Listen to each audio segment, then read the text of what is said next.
মানুষ মানুষের জন্য, জীবন জীবনের জন্য এই মন্ত্রে যেন উজ্জীবিত বগুড়ার আকবরিয়া গ্র্যান্ড হোটেল কর্তৃপক্ষ।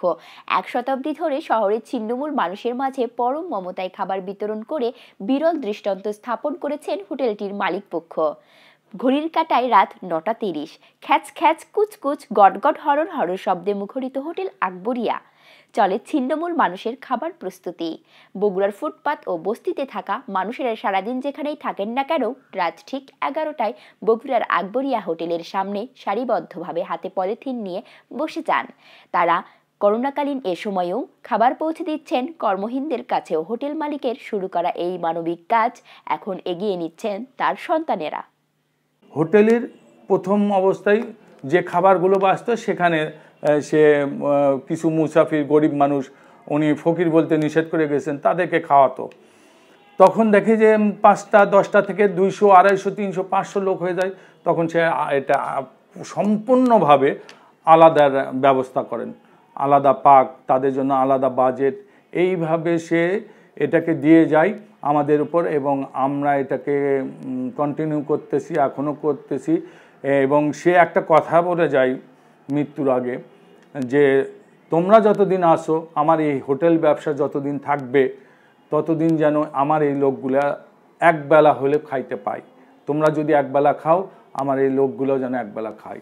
এটা তার নির্দেশ। এই নির্দেশটা আমরা পালন করে যাচ্ছি যুগের পর যুগ। যেন আকবরিয়া যতদিন, আকবরিয়ার নামটা যতদিন পৃথিবীতে থাকবে ততদিন এই জিনিসটা আমাদের নির্দেশনা অনুযায়ী বংশের পর বংশ করার চিন্তা ভাবনা আছে।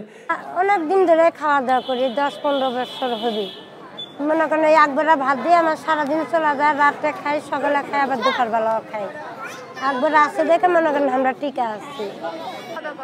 এখানে দীর্ঘ 15 বছর 16 বছর যাবৎ খাওয়া দাওয়া হচ্ছে। তাই আর কি একা যে ভাতটা দেয় সেই ভাতটার পরিমাণ 4 জন খাওয়া যায়।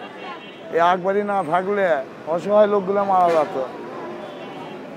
এখানে দীর্ঘ 10-15 বছর থেকে খাই মা।